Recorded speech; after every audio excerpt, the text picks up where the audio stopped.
Shalom Aleichem. Haleluya, Bapak Yahweh memberkati saudara sekalian. Pada pagi ini saudara-saudara, saya akan mengajak untuk kita bersama-sama merenungkan firman Tuhan. Mari kita buka kitab suci kita di dalam kitab Mislei pasal yang ke-6 ayat yang ke-6 dan kita sambung pasal 30 ayat 25. Kitab Mislei atau Amsal. Saya tunggu sampai saudara menemukan ayat ini.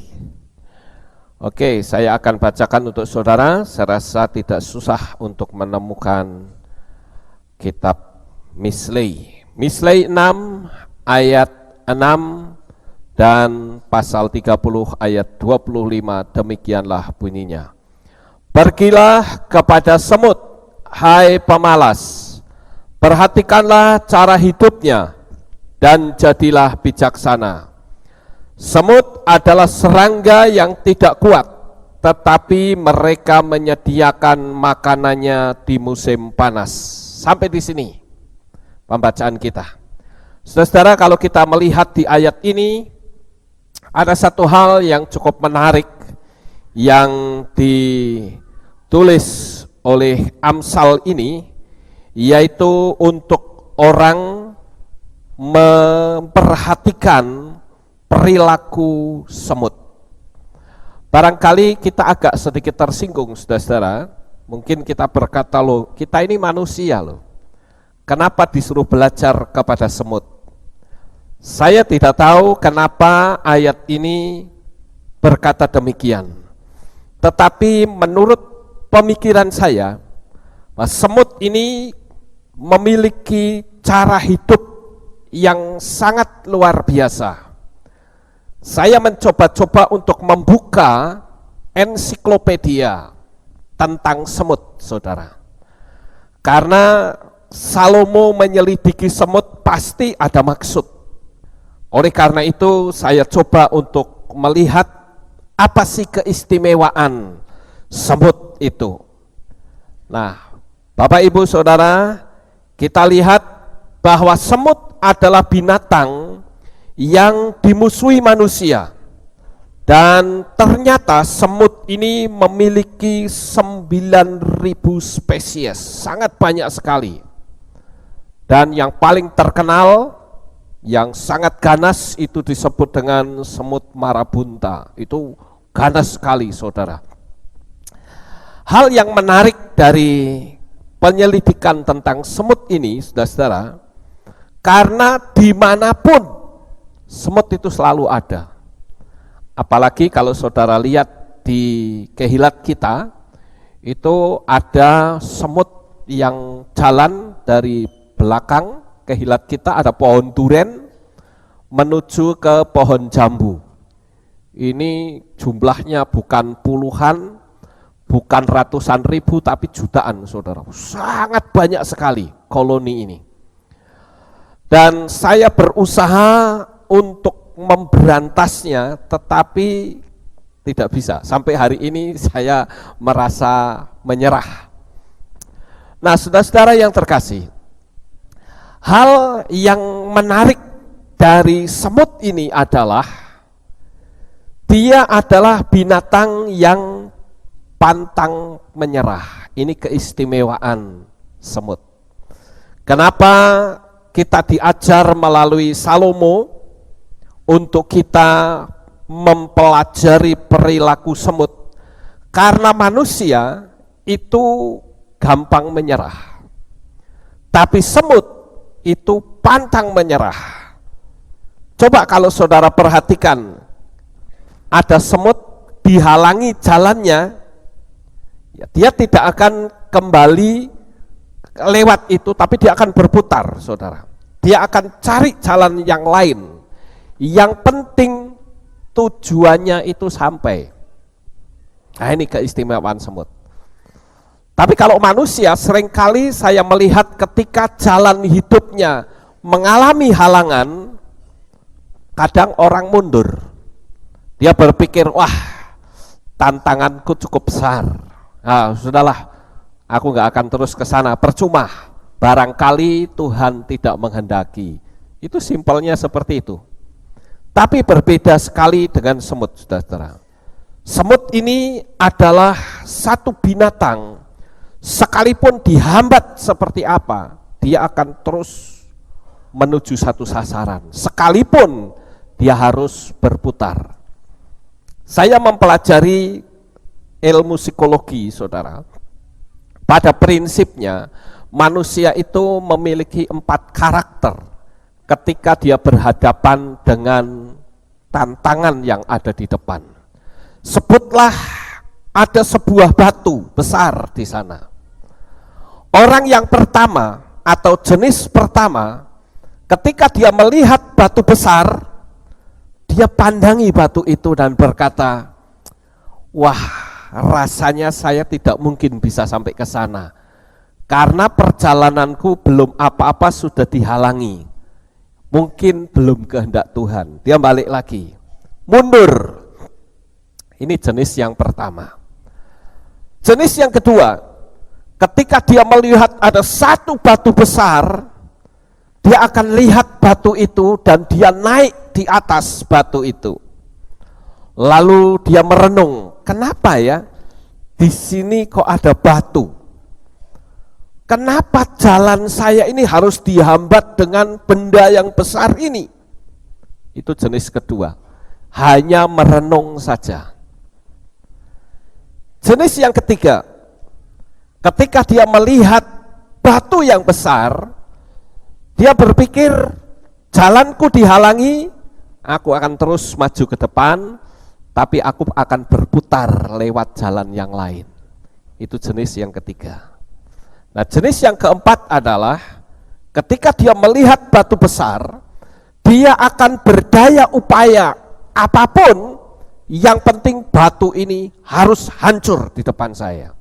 Nah, 4 karakter ini itu ada pada diri manusia di dunia ini. Kadang kita bertanya, saya ini jenis karakter yang mana ya? Apakah saya jenis yang menghadapi masalah lalu mundur? Apakah saya ketika menghadapi masalah harus berputar, yang penting sasaran saya sampai? Atau saya hanya duduk di dalam masalah itu sambil merenung kenapa ada masalah yang begini besar? Atau mungkin jenis yang keempat, ketika saudara berhadapan dengan masalah, saudara hajar habis-habisan masalah itu, yang penting kita menang. Nah, ada pada jenis yang mana kita? Itu banyak macamnya, saudara-saudara. Tetapi dari apa yang saya sampaikan, karakter semut yang pertama ini sangat menarik. Kenapa? Karena intinya adalah dia tidak bisa dihambat. Dia pantang menyerah. Nah, hari ini saya tidak tahu saudara sedang berhadapan dengan masalah seperti apa. Tetapi kalau Salomo memberitahu agar kita belajar seperti semut, kita harus pantang menyerah. Setiap tantangan apapun, yang penting apa yang aku inginkan harus terwujud. Amin. Atau saudara mungkin gampang menyerah, gampang kalah, saudara. Tapi hari ini saya memberitahu kepada saudara, jangan pernah mundur dalam menghadapi masalah. Apalagi kita tahu bahwa kita tidak sendiri, tetapi bersama-sama dengan Roh Kudus. Maka setiap tantangan sebesar apapun, selama saudara ada bersama dengan Tuhan, sudah dipastikan engkaulah yang jadi pemenangnya. Itu sudah dipastikan. Nah, saudara, saya ingin menaikkan satu kisah tentang seseorang yang menghadapi tantangan yang cukup besar. Sambil saya bercerita ini, mungkin saudara sedikit merenung atau masuk dalam kisah ini. Ada seorang yang bernama John Walsh. John Walsh ini adalah seorang yang tadinya gampang putus asa, tetapi akhirnya dia menjadi seorang penolong yang luar biasa. Kenapa bisa terjadi seperti itu, saudara? Ternyata John Walsh ini adalah seorang pengusaha hotel mewah, ya. Dan putranya yang berumur 6 tahun itu diculik penjahat. Sampai di sini saudara coba bayangkan, ada seorang pengusaha hotel, dia orang kaya, dia punya anak laki-laki, umurnya baru 6 tahun, mungkin seumur Afram, karena Afram baru ulang tahun kemarin. Umur 6 tahun, saudara-saudara. Dan ternyata diculik oleh penjahat. Lalu dia lapor ke polisi, dan polisi berusaha untuk mencari selama 2 minggu penuh. Akhirnya polisi itu menemukan bahwa anaknya mati, saudara.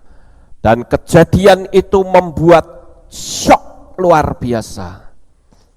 Dia putus asa. Dan akhirnya si John ini, dia menjadi pecandu alkohol. Dia pergi dari bar satu ke bar yang lain, berusaha untuk menghibur diri. Dalam keputusasaannya, karena apa? Usahanya akhirnya bangkrut dan istrinya lari sama orang lain. Lalu yang terjadi adalah dia mengambil satu keputusan. Daripada hidup saya sengsara, orang-orang yang saya sayangi pergi meninggalkan saya, lebih baik saya mengakhiri hidup saya saja. Nah, saudaraku yang terkasih, di tengah-tengah keputusasaannya, ternyata dia berjumpa dengan seorang psikiater yang memberikan nasihat pendek. Nasihatnya, dia berkata begini, apakah kamu berpikir mau bunuh diri? Ingat, kamu masih mempunyai kemampuan berbicara dengan baik. Kenapa kamu tidak melakukan sesuatu yang bermanfaat untuk membantu anak-anak hilang? Dan saudara, si Jones ini akhirnya dia berpikir, iya ya, saya mengalami nasib malang. Anak saya mati, istri saya lari dengan orang lain.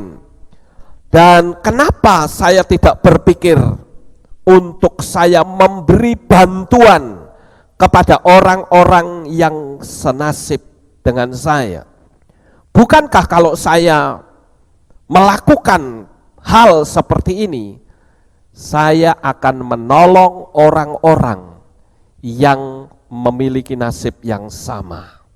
Nah, saudaraku yang terkasih, disitulah akhirnya si Jones ini merancang sekaligus menjadi seorang produser acara televisi yang bernama America's Most Wanted, yang membantu pihak kepolisian, dan dia memiliki keberhasilan yang luar biasa karena dia menyelamatkan 50 anak-anak yang hilang. Karena dia berpikir, saya akan berusaha untuk membalas apa yang saya hilang. Saya akan bantu orang-orang supaya tidak mengalami nasib yang sama. Dan dia berhasil. Melalui acara televisi yang diberi nama America's Most Wanted ini, dia berhasil menyelamatkan 50 anak yang hilang dan bisa menangkap 1.100 penjahat. Nah, ini yang saya sebut dengan ilmu semut, saudara. Tidak putus asa, walaupun pada waktu itu nyaris bunuh diri. Saya yakin di antara kita ada yang mungkin mengalami hal yang sangat tidak nyaman di hati saudara. Saudara berhadapan dengan satu tantangan, satu hambatan yang membuat hati saudara susah. Mungkin ada yang berniat, lebih baik aku mati saja daripada aku hidup percuma. Toh apa yang aku kasihi, apa yang aku sayangi, mereka sudah pergi meninggalkanku. Saudaraku yang terkasih, di sini kita diajarkan oleh Salomo untuk kita tidak putus asa. Kita pantang menyerah. Dan John ini adalah bukti ketika dia mau mengambil satu sikap, aku akan tolong orang lain, dia mengalami keberhasilan. Jadi hari ini di poin yang pertama saat kita belajar kepada semut adalah jangan pernah menyerah kalah. Jangan pernah putus asa. Selama saudara bersama dengan Tuhan, masalah sebesar apapun, Tuhan kita jauh lebih besar dari masalah saudara. Haleluya. Kemudian yang kedua, saudara, apa yang kita bisa lihat? Hal yang kedua, yaitu semut itu mengeluarkan seluruh kemampuannya karena dia tahu bahwa waktunya tidak lama. Coba saudara taruh makanan begitu ya, nggak berapa lama tiba-tiba sudah didatangin semut. Dia memang memiliki daya penciuman yang luar biasa, saudara. Tetapi yang menarik di sini adalah semut itu tidak menunda-nunda waktu. Semut itu dia berusaha bekerja dengan mengeluarkan seluruh kemampuannya karena waktunya tidak lama. Bencana bisa saja datang setiap saat. Orang bisa saja lewat di tempat di mana dia mencari makanan, saudara. Jadi di sini begitu semut melihat peluang, dia kejar peluang itu secepatnya. Bukan seperti manusia pada umumnya. Sekalipun di depan sudah ada peluang, dia tetap santai saja. Dia tidak berpikir bahwa kesempatan itu sangat sulit untuk bisa didapat. Begitu kita punya kesempatan, ayo segera kita ambil kesempatan itu. Nah, saudaraku yang terkasih, karena waktu itu sudah begitu dekat. Kedatangan Tuhan yang kedua kali sudah sangat singkat sekali. Saudara, kalau kita melihat tanda-tanda akhir zaman, itu sudah ada di depan mata kita. Lalu yang menjadi pertanyaan adalah, apakah yang sudah saudara buat untuk Tuhan? Saya melihat waktu ini, saudara, betul-betul menunjukkan bahwa Tuhan Yesus akan segera datang untuk yang kedua kali. Bencana-bencana alam sekarang ini volumenya begitu cepat sekali. Kalau dulu ada bencana, nanti berapa tahun kemudian baru muncul bencana lagi. Tapi sekarang enggak. Bencana itu seolah-olah datang bertubi-tubi. Angin tornado, bahkan angin tornado kok bisa ada di Indonesia? Mungkin saudara belum pernah dengar ya. Saya beberapa waktu yang lalu mendengar di televisi ada angin tornado di Indonesia dan itu memporak-porandakan rumah ya. Angin tornado itu yang seperti ini ya, bisa melintir begitu, saudara. Kemudian banjir terjadi di mana-mana. Bahkan di Amerika pernah ada angin tornado, itu bentuknya api, saudara. Jadi menyalanya tuh merah semua. Ini kalau ini kan hitam, ya, hanya angin saja. Tapi ada yang warnanya merah. Saudara mungkin bisa nonton di YouTube, ya, saudara cari. Ya. Mungkin kata kuncinya api tornado atau fire tornado, itu mungkin bisa ya ketemu. Saya pernah melihat, saudara, angin itu berputar begitu cepat dan melewati apa saja yang dilewati itu terbakar. Sangat mengerikan sekali, saudara. Belum lagi tentang munculnya badai matahari ya, yang akan menyerbu bumi kita. Belum lama ini kita mendengar adanya planet Nibiru yang akan membentur bumi. Entah kapan datangnya, kita tunggu saja, saudara. Kapanpun dia datang, percayalah, kita selalu berada dalam lindungan Bapa Yahweh. Ada hal yang menarik yang saya akan tunjukkan kepada saudara adalah pada tanggal 19 April, saudara. Sekarang tanggal berapa? Tanggal 17 ya. Nah, tanggal 19 April ini di New York ya, akan didirikan pemujaan Dewa Molok ya. Arak-arakan ini kan ada arak-arakan pemujaan Dewa Molok. Ini cukup menarik, saudara-saudara. Karena saat ini saya mencoba untuk mengamati berita yang ada bahwa pemujaan Dewa Molok dan pemujaan setan atau kuil Baal yang di Syria itu sudah dihancurkan oleh ISIS. Ya, saya akan bacakan satu berita yang cukup menarik, saudara.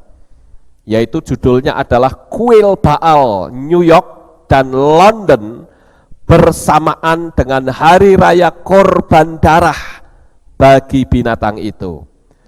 Pada tanggal 19 April 2016, dalam kerjasama organisasi-organisasi penyelamatan warisan budaya nasional dan internasional, dan bertepatan dengan Minggu Warisan Dunia 2016, Institute for Digital Archaeology akan mendirikan sebuah rekonstruksi skala monumental dari gerbang kemenangan Palmyra di Trafalgar Square. Wah, ini cukup menarik, saudara ya. Melalui proyek ini dan lain-lain seperti yang dijadwalkan sepanjang tahun 2016 di kota-kota di dalam dan di luar Timur Tengah, berusaha memberikan respon optimistis dan konstruktif terhadap ancaman sejarah dan warisan budaya yang telah mendominasi berita-berita utama sepanjang akhir tahun silam. Tujuan kami adalah menyoroti potensi keberhasilan kejayaan umat manusia terhadap kekerasan dengan menawarkan pilihan inovatif berbasis teknologi untuk melihat objek-objek dan arsitektur dari bagian masa lalu kita. Tanggal 19 April sampai 1 Mei, saya selalu mengamati berita yang sedang terjadi saat ini, saudara. Tanggal 19 April sampai 1 Mei ini, ada yang namanya pengorbanan darah kepada binatang. Selama periode 13 hari yang sangat penting, korban api dibutuhkan pada tanggal 19 April. 19 April adalah hari pertama dari 13 ritual satanik yang berhubungan dengan dewa api. Baal atau Moloch atau Nimrod atau dewa matahari, yang juga dikenal sebagai dewa Romawi Saturnus atau setan. Hari itu adalah hari utama pengorbanan manusia yang memerlukan korban api yang diutamakan anak-anak. Hari itu adalah satu dari hari-hari pengorbanan manusia yang penting dan sepertinya punya peristiwa sejarah yang sangat penting yang terjadi pada hari itu. Nah, saudara perhatikan di sini ya. Ini adalah ritual penyembahan Baal di Bohemian Grove atau hutan Bohemian di California. Pesertanya ini adalah tokoh-tokoh elit dunia termasuk para presiden Amerika Serikat dan para pembuat keputusan ekonomi dunia. Saudara lihat ini altarnya seperti ini. Dan di sini nanti akan dikorbankan bayi-bayi yang tidak dikehendaki kelahirannya. Jadi setelah dia lahir, ya, akan dikorbankan untuk dewa Molok, saudara. Dan ini akan terjadi karena mereka mendirikan pengorbanan itu. Nah, saya akan tunjukkan kepada saudara beritanya yang cukup menarik, saudara, supaya saudara ngerti sekalipun tinggalnya di kota Magelang. Inilah kondisi dunia yang sedang terjadi. Kuil Baal akan didirikan di Times Square, New York, dan di Trafalgar Square, London, pada bulan April 2016. Ini ternyata bertepatan dengan perayaan okultisme yang sangat penting yang berhubungan dengan penyembahan Baal. 19 April adalah hari pertama dari periode 13 hari yang dikenal sebagai pengorbanan darah kepada binatang, yang mencapai kulminasinya pada hari suci okultisme Beltane pada tanggal 1 Mei. Di berbagai belahan dunia lain, Beltane lebih populer dengan sebutan May Day atau 1 Mei. Dan itu digambarkan sebagai hari paling sakral nomor 2 bagi di Illuminati. Ini cukup penting dan seharusnya kita tahu, saudara. Kita melihat peristiwa-peristiwa yang pernah terjadi sekitar tanggal-tanggal itu. Coba kita lihat peristiwa yang pernah terjadi. Tanggal 19 April tahun 93 itu ada pembantaian di Waco, Texas. Kemudian serangan FBI yang berakhir dengan pembakaran kompleks sekte yang bernama Tunas Daud, menewaskan 76 orang pria, wanita, dan anak-anak. Di tanggal yang sama, 19 April tahun 95, itu ada pemboman di kota Oklahoma yang meninggal 168 orang. Kemudian tanggal 20 April tahun 99 ada pembantaian anak SMU Columbine, ya. 13 orang tewas dan 21 terluka. Kemudian tanggal 16 April 2007 pembantaian Virginia Tech, 32 orang tewas, 17 terluka. Kemudian 16 April 2013 ledakan maraton di Boston, 3 tewas, 107 terluka. Saudara perhatikan spiritnya. Di sini kita tahu bahwa kuasa kegelapan ini sekarang akan menghidupkan 1000 portal di seluruh dunia, ya, termasuk di Indonesia. Jadi kalau kita perhatikan kondisi keadaan dunia ini sudah semakin mengerikan, saudara. Itu sebabnya ilmu semut itu penting sekali, yaitu dia tidak menunda-nunda waktu. Jangan sampai nanti waktu bunyi sangkakala dan ternyata kita ketinggalan. Saya ingin kita semua terangkat menyongsong Tuhan di awan-awan yang permai. Karena setelah masa rapture, maka keselamatan akan kembali ke bangsa Israel. Saya sudah menerangkan ini dan saya tidak akan terangkan, tapi saya akan berbicara tentang perilaku semut yang betul-betul dia tidak menunda-nunda waktu. Dia mencari kesempatan. Begitu ada kesempatan, dia ambil kesempatan itu. Nah sekarang saudara-saudara, waktu itu uang. Waktu itu bisa terus berlalu. Waktu itu dikejar. Oleh karena itu kita harus menghargai waktu. Karena waktu itu sangat mahal. Kenapa waktu itu begitu berharga? Bahkan kadang penyesalan itu datangnya belakangan. Begitu kita sadar kalau semuanya sudah terlambat, baru kita menyesal.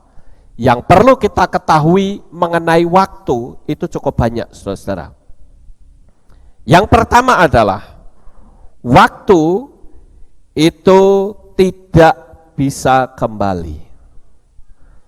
Makanya ada ayat firman Tuhan yang diajarkan oleh Rabi Saul agar kita menebus waktu yang tidak bisa kita kembali.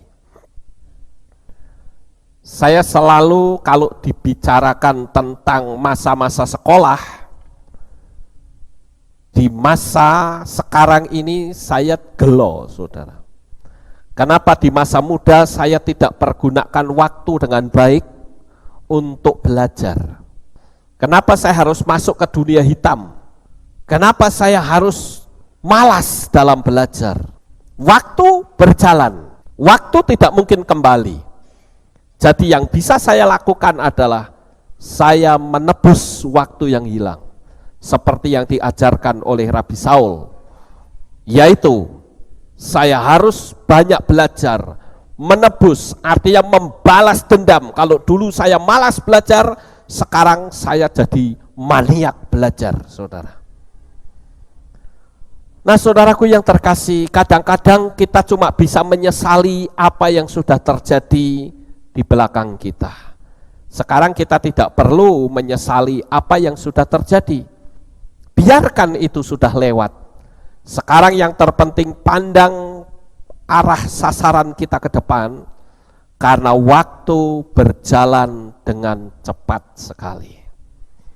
Yang kedua, saudara, kalau kita berbicara waktu, waktu itu tidak bisa menunggu. Terhadap siapapun dia tidak bisa menunggu. Apakah dia orang kaya, apakah dia orang miskin, anak-anak atau orang tua, waktu tidak kenal kata tunggu dulu. Waktu akan terus berjalan tanpa ada yang bisa menghalangi. Saya tidak tahu apakah saudara sadar atau tidak, bahwa waktu yang kita jalani ini itu luar biasa cepatnya, saudara. Saya jujur, saya kepontal-pontal untuk mempersiapkan materi khotbah. Karena saya baru mikir sebentar, tahu-tahu jamnya sudah banyak sekali. Inilah bukti apa yang dikatakan dalam kitab suci, bahwa sekiranya waktunya tidak dipersingkat, maka segala orang-orang pilihan itu tidak akan tahan dalam menjalani hidup ini. Jadi waktunya betul-betul dipersingkat. Waktunya tidak seperti kita waktu kecil, saudara. Saya ingat waktu saya masih kecil menunggu 1 minggu, rasanya lamanya luar biasa. Tapi sekarang waktu 1 minggu itu begitu cepat, ya. Orang dikejar-kejar oleh waktu. Nah, oleh karena itulah, saudara, ketika kita berbicara tentang waktu, kita harus semakin spesifik atau efektif untuk mempergunakan waktu dengan sebaik-baiknya. Kemudian yang ketiga, kalau kita berbicara waktu, bahwa waktu itu tidak bisa dimiliki, tapi waktu itu hanya bisa dipakai. Kesuksesan yang lalu biarlah berlalu. Kita tidak bisa terus membanggakan kenangan pada masa lalu kita, tetapi teruslah berkarya untuk menghasilkan yang lebih baik.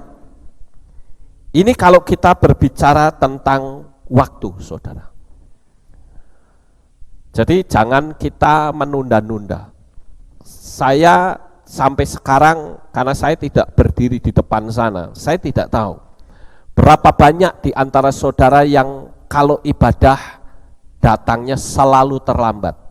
Mungkin kalau terlambat 1 kali, 2 kali, saya rasa nggak masalah, saudara. Tetapi kalau terlambatnya terus, ada 2 pertanyaan. Apakah kehilat kita ini terlalu pagi ibadahnya, atau memang saudaranya yang sengaja terlambat? Kadang saya berpikir, ketika saya masih berdiri di belakang sana, menjadi penerima tamu, saudara-saudara, kadang saya melihat ada banyak orang yang datangnya itu terlambat. Ada yang 1/4 jam baru nyampe, itu pun jalannya juga santai. Orang Jawa bilang gelem-gelem ora-ora. Lalu saya berpikir, apakah perlu ya kehilat kita ini supaya orangnya datangnya itu tidak ada satupun yang terlambat. Misal, ada 50 orang yang datang terlambat 15 menit misalnya. Kalau begitu saya undurkan saja ibadahnya, bukan jam 6 pagi, tetapi jam 6:30. Barangkali orang ini akan bisa datang lebih awal 1/4 jam.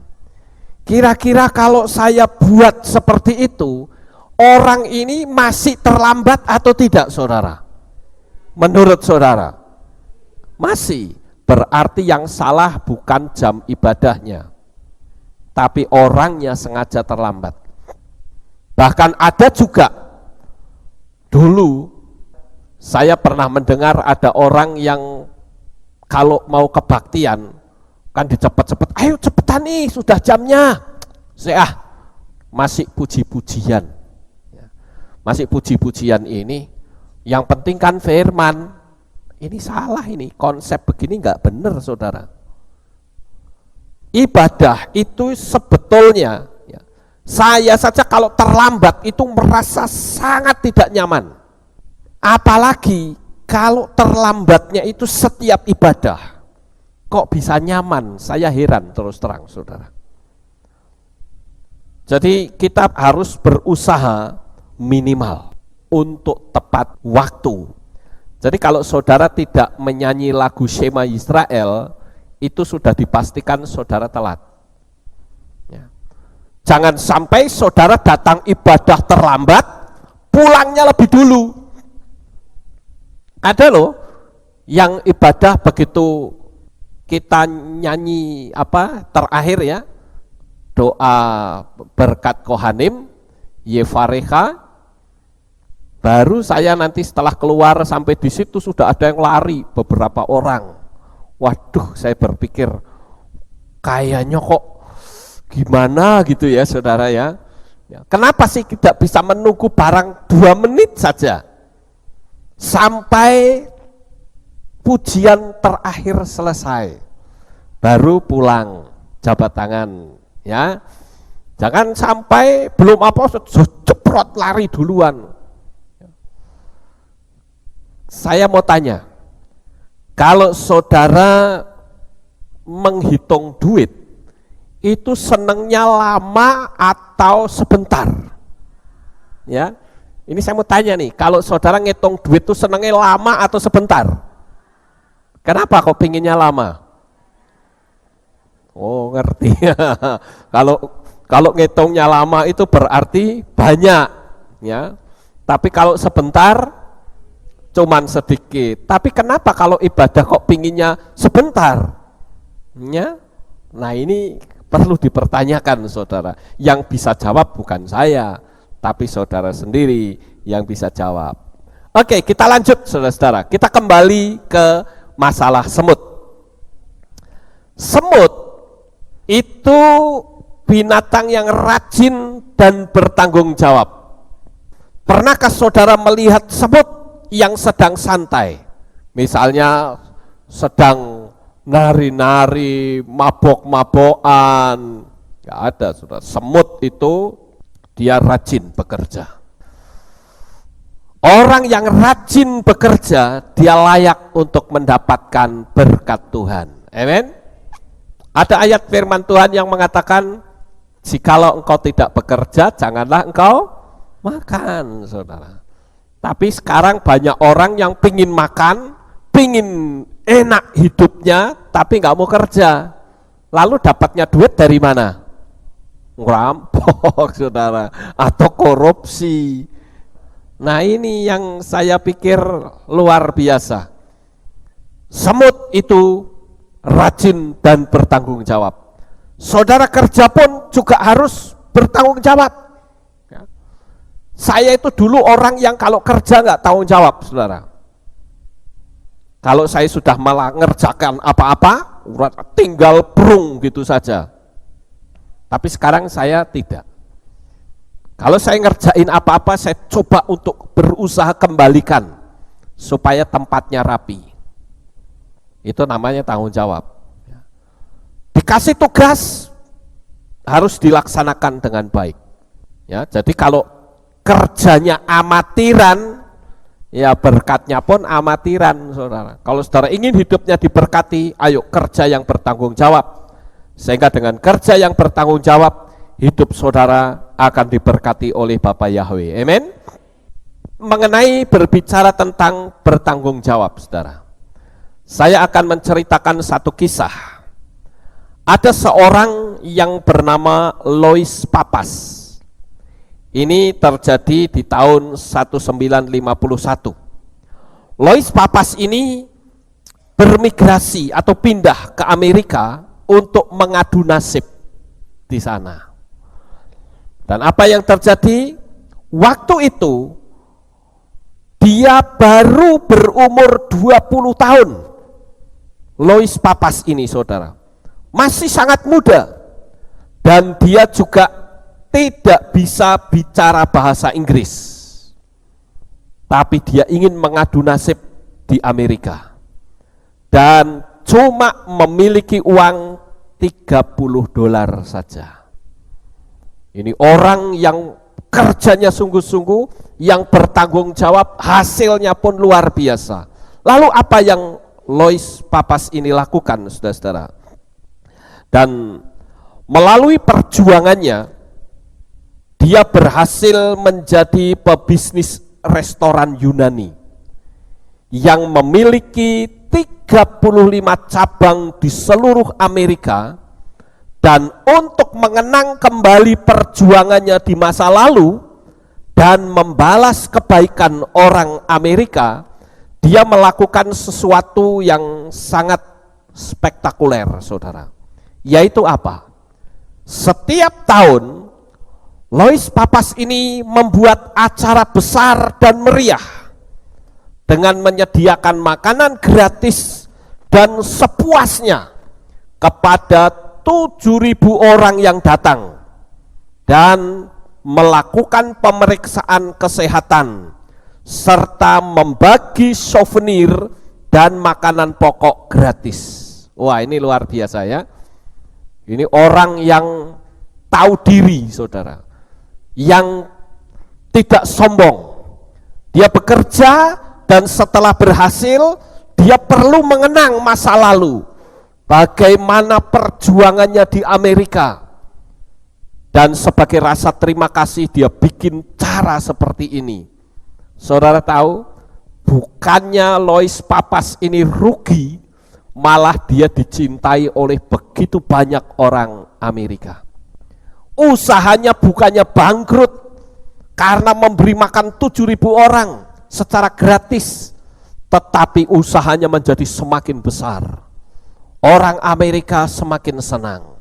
Ini orang yang bekerja dengan bertanggung jawab.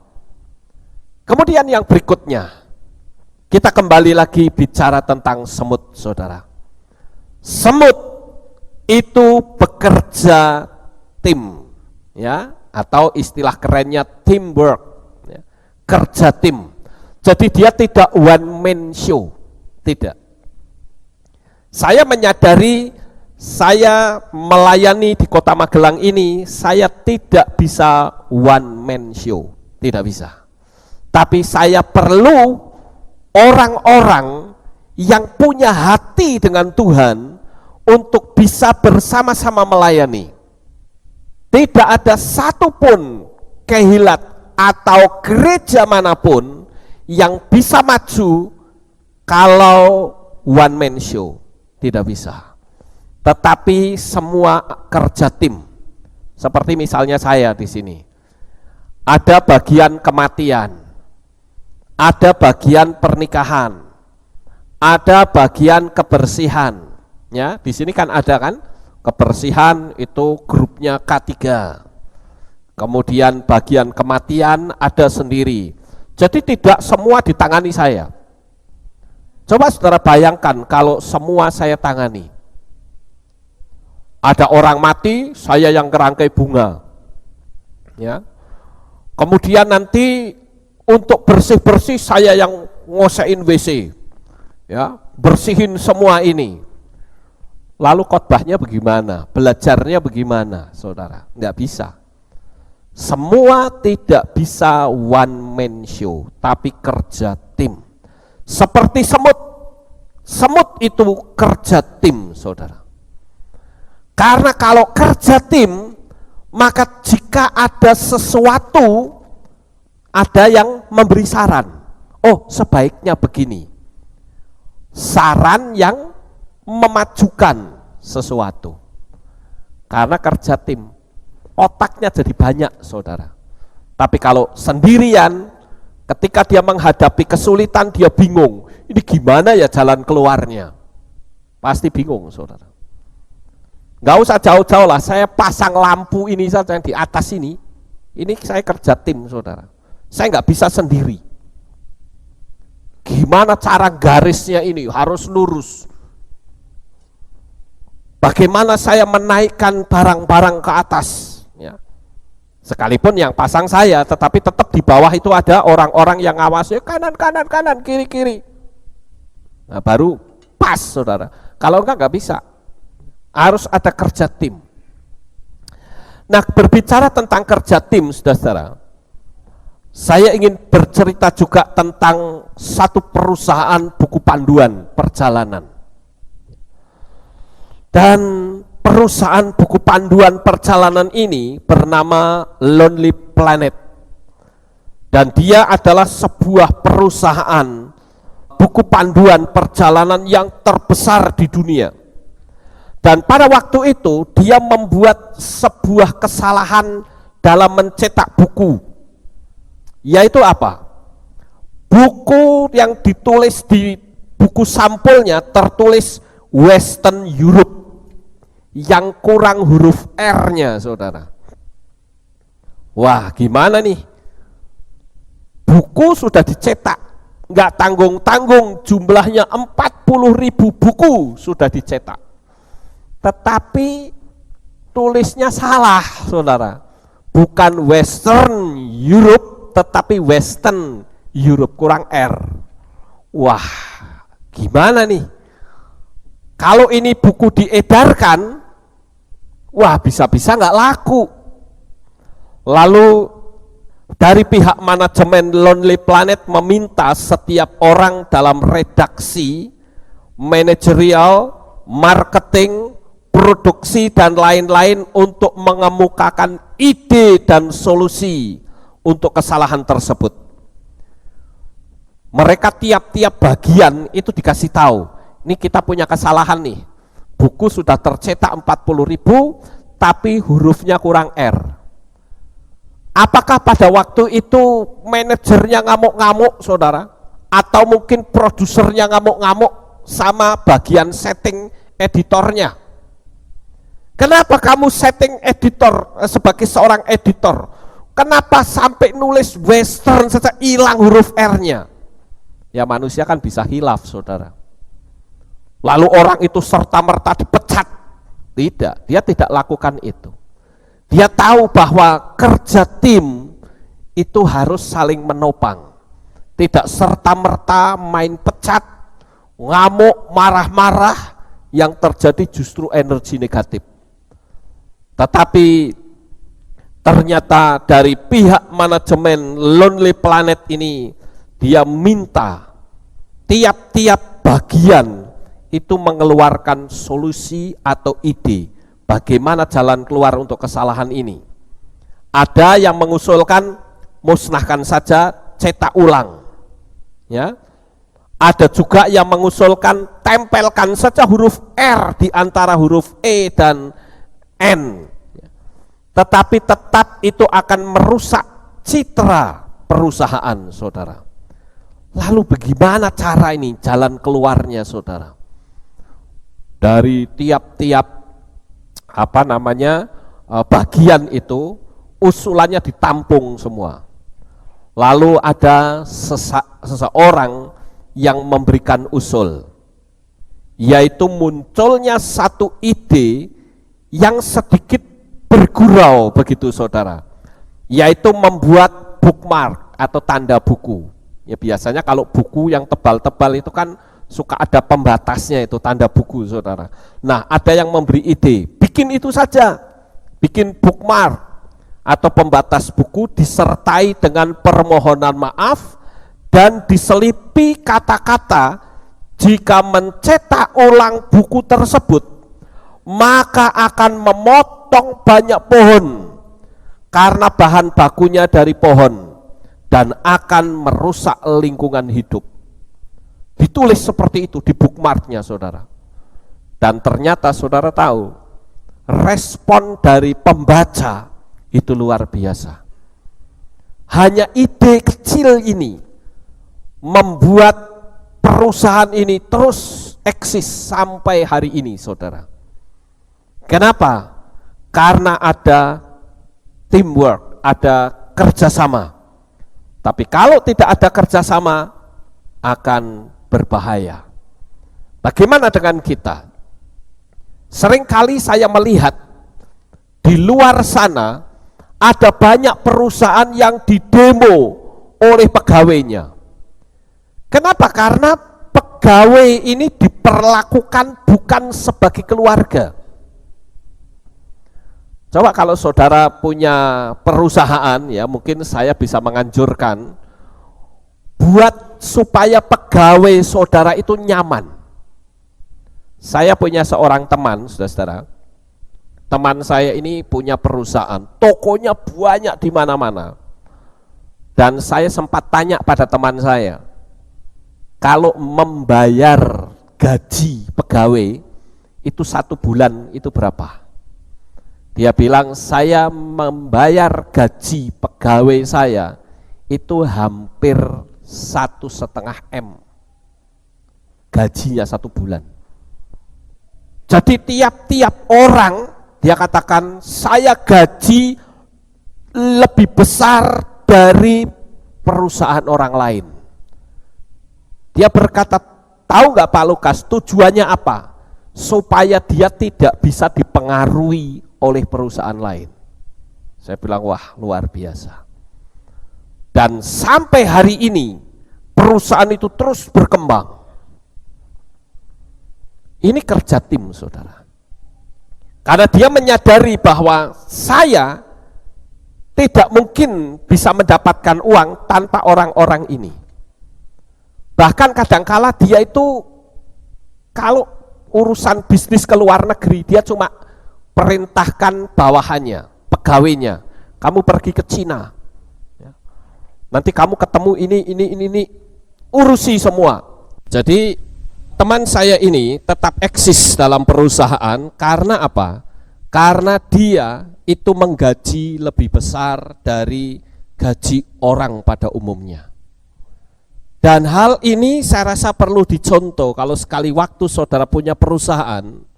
Jangan sampai memperlakukan pegawai itu ibarat seperti orang lain. Tapi jadikan pegawai itu seperti keluarga sendiri. Pasti dia tidak akan demo saudara. Selama saudara yakin saudara berbisnis dengan gaya Torah, maka Bapak Yahweh memberkati usaha saudara dengan sangat luar biasa. Saya yakin itu. Nah ini yang saya sebut dengan ilmu semut, saudara-saudara. Kerja tim.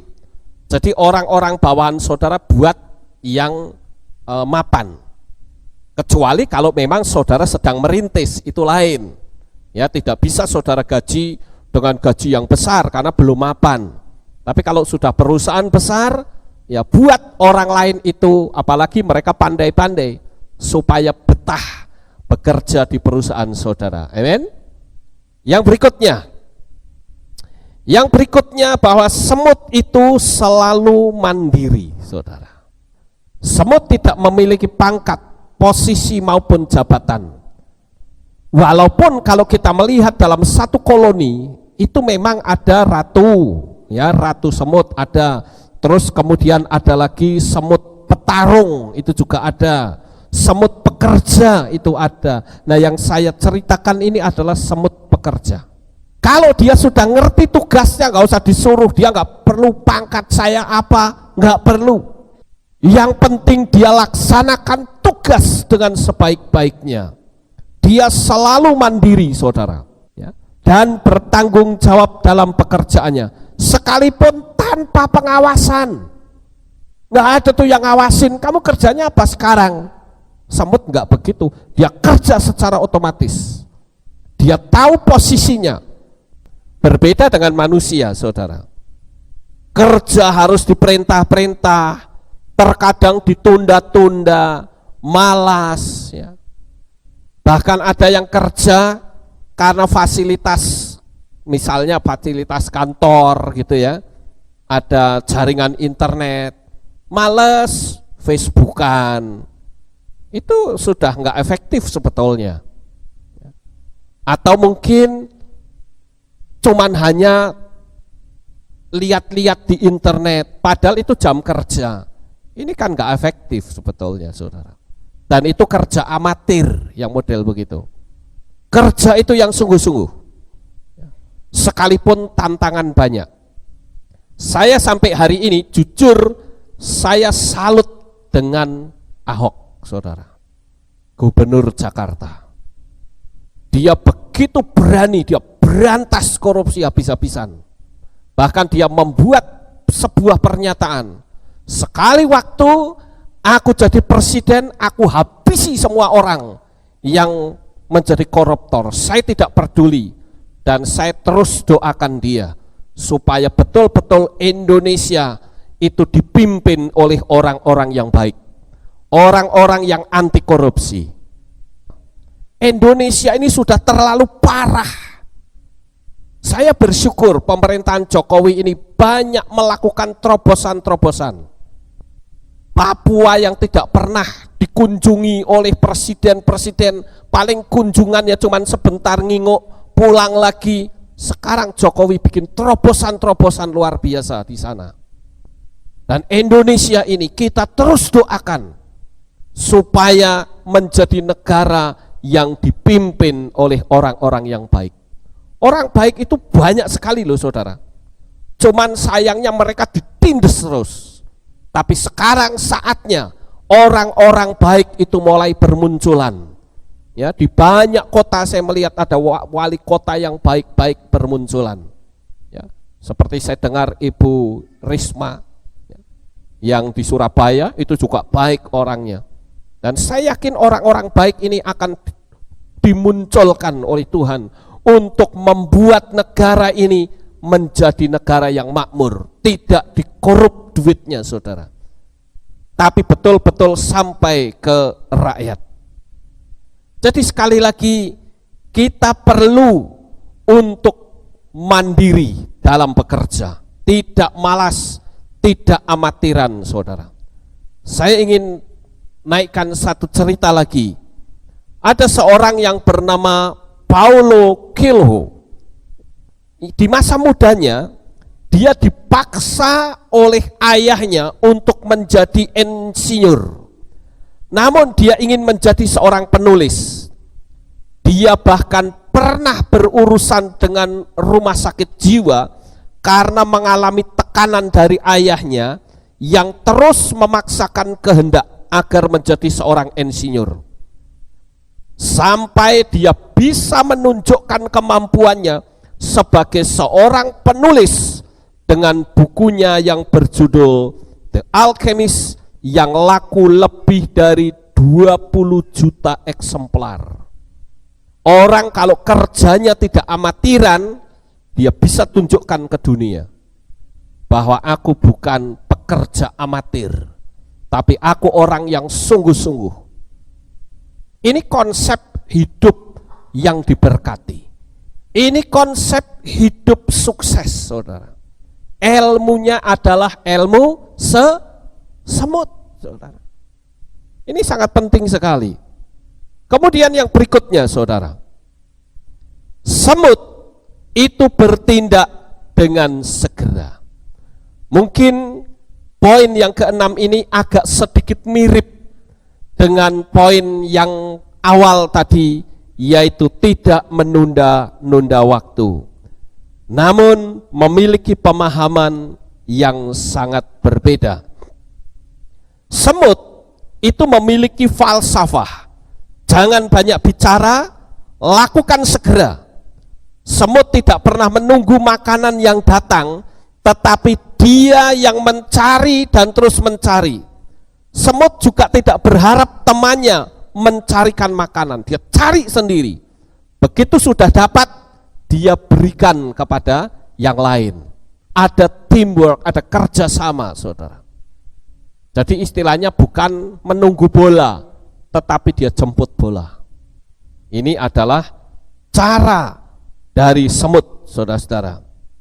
Nah, penyakit manusia pada umumnya selalu berkata begini, saudara.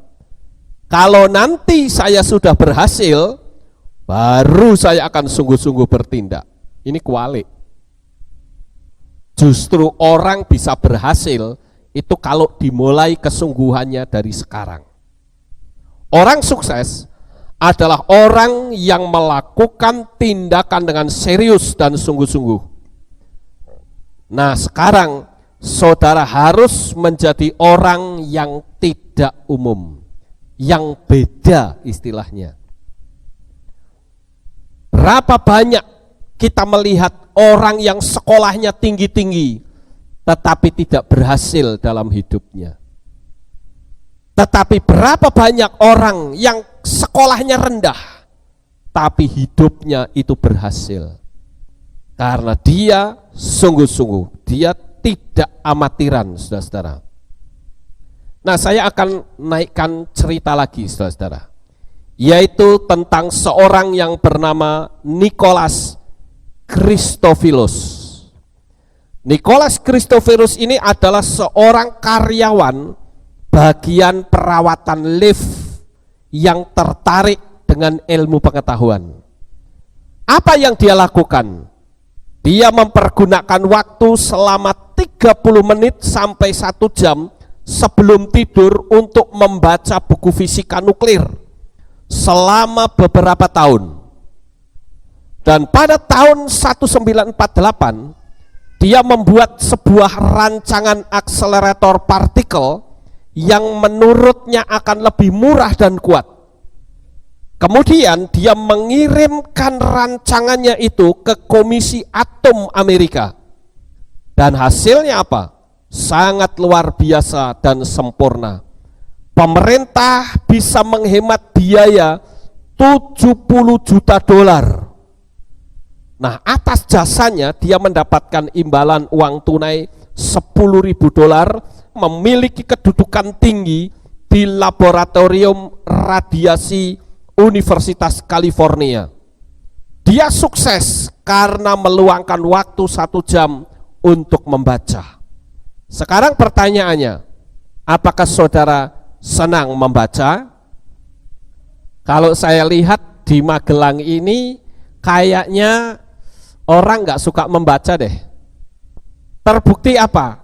Saya itu senangnya itu masuk ke toko buku, saudara. Kalau di toko buku di Gramedia di Jogja, itu orang banyak sekali di situ. Tapi di Magelang sepi pembeli, saudara.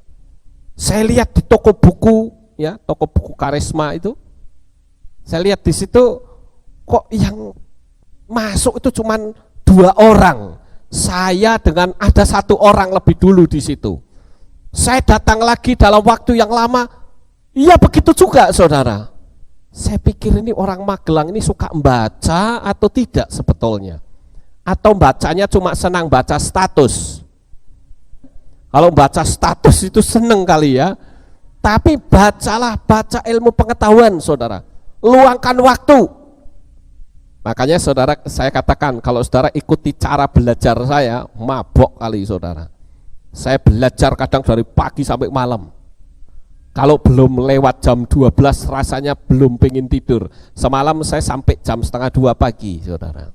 Saya belajar terus, saya lihat baik itu artikel-artikel, buku-buku maupun YouTube, saya pelajari semua.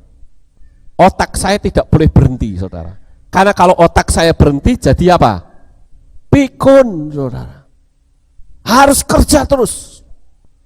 Makanya coba saudara belajar seperti Nicholas Christofelos. Karena dia belajar, dia sukses. Kalau kita bicara tentang belajar, saya teringat dulu ada acara televisi yang namanya itu Who Wants to be a Millionaire. Pernah lihat nggak saudara? Yang duduk di kursi panas ditanya gitu ya. Siapakah orang yang pernah meraih 500 juta? Ternyata tukang koran, saudara.